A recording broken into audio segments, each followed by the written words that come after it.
అందరికీ good morning, అందరికీ నమస్తే. అందరూ ఎలా ఉన్నారండి? మేము బాగున్నామండి. మీరు కూడా బాగుండాలని మనస్ఫూర్తిగా కోరుకుంటున్నాను. ఈరోజు అయితే ఒక రెసిపీతో మేము ముందుకైతే వచ్చేసానండి. కొబ్బరికాయ మామిడికాయ చట్నీ. ఇదిగోనండి మామిడికాయ, ఇదిగో కొబ్బరి. చక్కగా కొబ్బరిని అయితే ఇలాగా తురిమేసి ముక్కల కింద కట్ చేసుకుంటున్నాను. చాలా సింపుల్ అండి, సింపుల్ అంటే టేస్టీ కర్రీ అనమాట. చాలా బాగుంటుంది. మీరు కూడా ట్రై చేయండి. చక్కగా తినొచ్చు. కర్రీలో మంచి ఏదైనా కర్రీలో నంచుకోవచ్చు, ఒట్టిగా అన్నంలో తినొచ్చు, ఇడ్లీలో తినొచ్చు, దేనికైనా చాలా బాగుంటుందండి. దాని ప్రాసెస్ ఏంటో చూసేద్దామా? ఇదిగోండి మామిడికాయ అయితే ఇలా రెడీ చేసి పెట్టుకున్నాను. ఇప్పుడు దాని ప్రాసెస్ చూద్దాము. ఇదిగో మామిడికాయ, ఈ మామిడికాయకి ఈ కొబ్బరి చాలా సింపుల్ అండి. అది ఎలా చేయాలో చూపిస్తాను. ఇదిగోండి నేను అయితే రెడీ చేసి పెట్టుకున్నాను. పచ్చిమిరపకాయలు పచ్చివేనండి, ఏం ఆయిల్లో ఫ్రై చేయక్కర్లేదు. పచ్చిమిరపకాయలు చూసారా, పచ్చిమిరపకాయలు ఎన్ని పెట్టుకున్నాను. ఇదిగో ఇక్కడ మామిడికాయ ముక్కలు కట్ చేసి పెట్టుకున్నాను. ఇక్కడ వచ్చేసి కొబ్బరికాయ ముక్కలు కట్ చేసి పెట్టుకున్నాను. ఇప్పుడు ఏం చేస్తానంటే ఈ మూడు కూడా నేను మిక్సీలో అయితే వేసేస్తాను. మిక్సీలో వేసేసి చక్కగా మిక్సీ పట్టేసుకుంటాను అనమాట. మిక్సీలో ఒకటొకటి వేసేస్తున్నాను. చూడండి, చాలా టేస్ట్గా ఉంటుందండి. మీరు కూడా ట్రై చేయండి. మూడు కూడా మిక్సీలో వేసేస్తున్నాను. పచ్చిమిరపకాయలు అయితే కొంచెం ఫస్ట్ మిక్సీ ఆడేసుకున్నానండి నేను. తర్వాత వచ్చేసి ఇదిగో కొబ్బరికాయ ముక్కలు అయితే వేసేస్తాను. కొబ్బరికాయ ముక్కలు వేసేస్తాను. కొబ్బరికాయ ముక్కలు కూడా మిక్సీ పట్టేస్తాను. అది కూడా చూపురు కానీ చూడండి.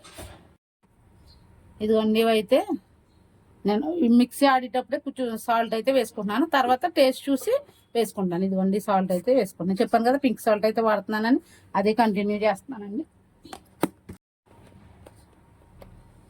ఇదిగోండి నేను దీంట్లో కొంచెం పసుపు అయితే వేసుకుంటున్నాను. పసుపు మనకు చాలా యాంటీబయాటిక్ కదండి. కొంతమంది ఏం చేస్తారంటే తాలింపులో వేస్తారు పసుపు. తాలింపులో వేయటం వల్ల ఏమవుతుందంటే దాంట్లో ఉన్న యాంటీబయాటిక్ అంతా పోతుంది. తాలింపులో ఎద్దులాగా పచ్చిగానే మనం పసుపు వేసేసుకుంటే దాంట్లో ఉన్న విటమిన్స్ ఏమి పోవు, చక్కగా మనకి యాంటీబయాటిక్ ఉపయోగపడుతుంది అనమాట. ఇదిగోండి నేను ఇప్పుడు ఏమేమి వేసుకున్నానో మీకు తెలుసు కదా. మామిడికాయ ముక్కలు, కొబ్బరి, పసుపు, సాల్ట్ వేసుకున్నాను. ఇవి మిక్సీ పట్టేసుకున్నాను. ఇవైతే ఊరకని మిక్స్ అయిపోతాయి కదండి. ఇప్పుడైతే వేసుకున్నాను. ఇవి కూడా వేసుకుని నేను ఇవి కూడా మిక్సీ పట్టేసుకుంటాను. చూసారా, పచ్చి కొబ్బరి, మామిడికాయ, కొబ్బరి, పచ్చిమిర్చి మిక్సీ పట్టాను. చూసారా ఎలా అయింది. ఇప్పుడు దీన్ని తాలింపు చేసుకున్నాను. ఓకేనా? ఇదిగోనండి నేనైతే తాలింపుకి రెడీ చేసి పెట్టుకున్నాను. ఎండుమిరపకాయలు, పచ్చిశనగపప్పు, మినప్పప్పు, ఆవాలు, జీలకర్ర, కరివేపాకు. ఇప్పుడు తాలింపు అయితే చేసేస్తాను. చూసేయండి. ఇదిగోనండి నేను స్టవ్ అయితే వెలిగిస్తున్నాను. నేను స్టవ్ వెలిగించడం ఎందుకు పర్టికులర్గా చూపిస్తున్నానంటే అది ఎక్కడ కూడా నేను పొయ్యి మీద పెట్టలేదు. పచ్చిమిరపకాయలు కానీ ఉడికించలేదు, తర్వాత కొబ్బరికాయ వేపలేదు, తర్వాత వచ్చేసి మామిడికాయ కూడా అది రాగానే చేశాను. ఇప్పుడు ఇదైతే నేను తాలింపు అయితే వేస్తాను. ఇదిగోండి ఆయిల్ అయితే వేసేసుకున్నాను. ఇదిగోండి శనగపప్పు, మినప్పప్పు అయితే నేను తాలింపులో వేసేసుకుంటున్నాను. ఇదిగోండి ఆవాలు, జీలకర్ర తాలింపు వేసేసి.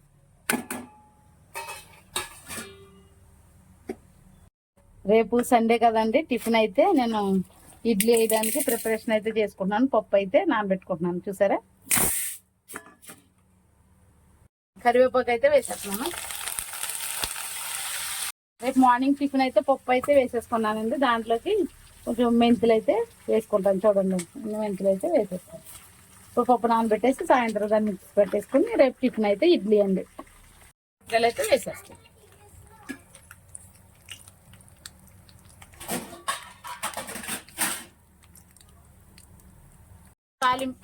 తాలింపు అయితే వేగిపోయింది కదా.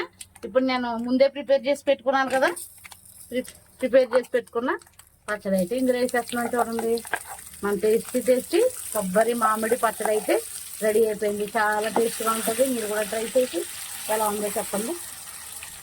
ఇదిగోనండి మన టేస్టీ కొబ్బరి మామిడికాయ చట్నీ అయితే రెడీ అయింది. ఇదైతేనండి కాసేపు మీరు స్టవ్ మీద పెట్టండి, ఎందుకంటే మనం ఏమి కూడా ఉడికించలేదు కదా. ఇవి కొంచెంసేపు వేగుతూ ఉంటే మంచిగా వాటర్ అంతా ఇంకిపోయి చక్కగా పచ్చడి అయితే పొడి పొడిగా రెడీ అవుతుంది. ఎక్కడ స్కిప్ చేయకుండా చూడండి. మరి ఎలా ఉందో టేస్ట్ అయితే ఎలా ఉందో చేసుకుని నాకు కామెంట్ బాక్స్ లో కామెంట్ అయితే పెట్టండి. మరి తప్పకుండా సబ్స్క్రైబ్ చేసుకోండి, మర్చిపోకండి. మరి మనం ఎంతగానో సపోర్ట్ చేస్తున్నారు. ఇంకా మమ్మల్ని సపోర్ట్ చేస్తే ఇంకా మరిన్ని వీడియోస్తో మీ ముందు ఉంటానండి. మరి ఈ వీడియో కనుక మీకు నచ్చినట్లయితే like, share, subscribe. Bye, see you tomorrow.